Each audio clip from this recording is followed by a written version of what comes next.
A few months back, I released a video titled, "Marvel is literally begging you to buy their books." It went on to become one of our most successful videos. In it, I discussed how Marvel, who have been infiltrated by SJW politics, was begging their customers to see Secret Empire through to the end. Now I'm back because the story is essentially over, and Marvel is in full damage control mode. What do I mean by damage control? Well, Marvel is backpedaling on their massively brave storyline by bringing back the classic Captain America. For as much hoopla as they're giving this story, at the end of the day, it's back to business as usual. The only thing that changed was Marvel digging itself deeper into its SJW-riddled grave and damaging brand loyalty. Take it from a guy who learned how to read from comic books and spent all of his free time in college training how to be an artist. Comic books today are shit, and they deserve to fail. But more on that later. Let's talk about this article from the New York Times. Surprising absolutely no one, Captain America is turned to heroism this week after 15 months as the leader of Hydra, a Nazi-like organization.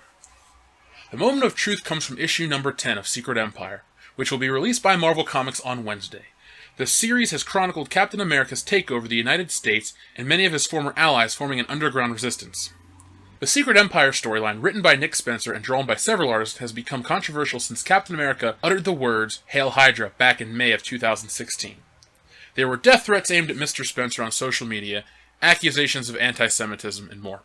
Axel Alonso, Marvel's editor-in-chief, stands by the project and Mr. Spencer's desire to tell a tale about creeping fascism. "We understood the story would challenge readers, but we also know how it ended," he said. "We also thought that the story had something important to say about democracy, freedom, and the core American values that Captain America embodies. Any parallels to the current political climate have been coincidental. Marvel had no idea that Secret Empire would end at a time when our country would be engaged in, let's call it, heated debate about fascism," Mr. Alonso said. Let's not, Axel. It makes my dick itch. Let's call it what it really is. Poorly written political commentary from a guy with absolutely no business writing comic books. Nick Spencer wanted to be a screenwriter, he failed, now he's writing comic books. Look, you can check out diversity in comics for the whole SJW Marvel debacle, but long story short, Marvel Comics in its current form is trash. Now, it's not a good time to put out a title like this. There's a lot of political tension, and this is just stoking the fire. See, there's this culture war going on. It's not just left versus right. It's more than that. It's extremist versus moderate and everything in between. Every form of social media seems to be pushing an agenda, and no matter where your allegiance lies, you have to be able to see it. This video isn't really about my politics or yours, though. What it's about is Marvel's, and how it's alienating longtime readers. It's all in bad taste. It's akin to releasing an anti-American tale around 9/11. It's just not the right time to do it. Post-9/11 Marvel showed solidarity with the people, building up American values, supporting the nation, and trying to provide good, escapist entertainment that maybe touched on politics, but didn't rub your nose in it. While we're not living in a post-9/11 America, it's a touchy time, and they should back off the politics completely. They're pushing this narrative that your average person just isn't going to support. But instead of apologizing and righting the ship, they've doubled down, to the point where they've become unbearable. They're so focused on who works at Marvel and the diversity checklist as opposed to how to make the best stories. And now they're suffering from backpedaling. Secret Empire will be more than egg on the face of Marvel. Comic fans don't forget.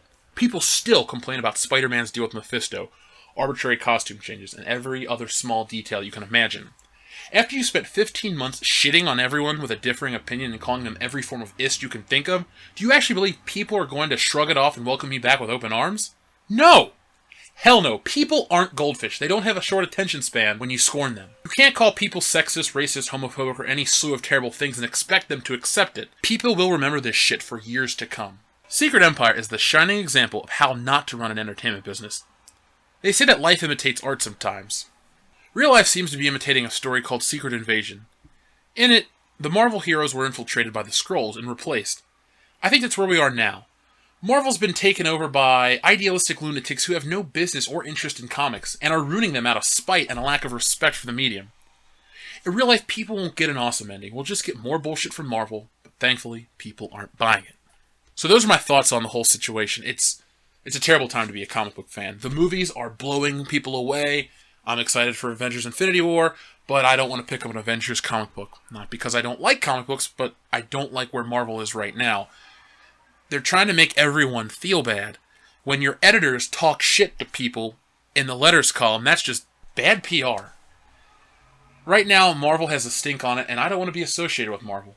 DC is doing a much better job, and I'm pretty happy with where they are right now. But Marvel has my favorite characters, and until they get their shit together, I can't give them my money. So those are my thoughts.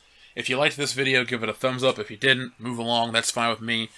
Let me know what you think about the whole SJW Marvel situation. I'm really interested to hear what other comic fans think.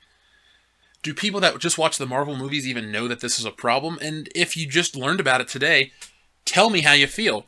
I mean, does it bother you that if you don't like Captain Marvel, that you're a sexist? That's how Marvel treats you. That's how Marvel treats all of its readers. So tell me in the comments below. If you like this channel, make sure you're subscribed. And be back on Thursday night for World Class Bullshitters, where we got an awesome episode planned. If you're already a fan and you're kind of on the fence and you want to help the channel out, we're over on Patreon. We're also at worldclassbs@mail.com if you want to contact me. Head on over to incarnatestudios.com, pick up a t-shirt, help support the channel, and look cool while doing it.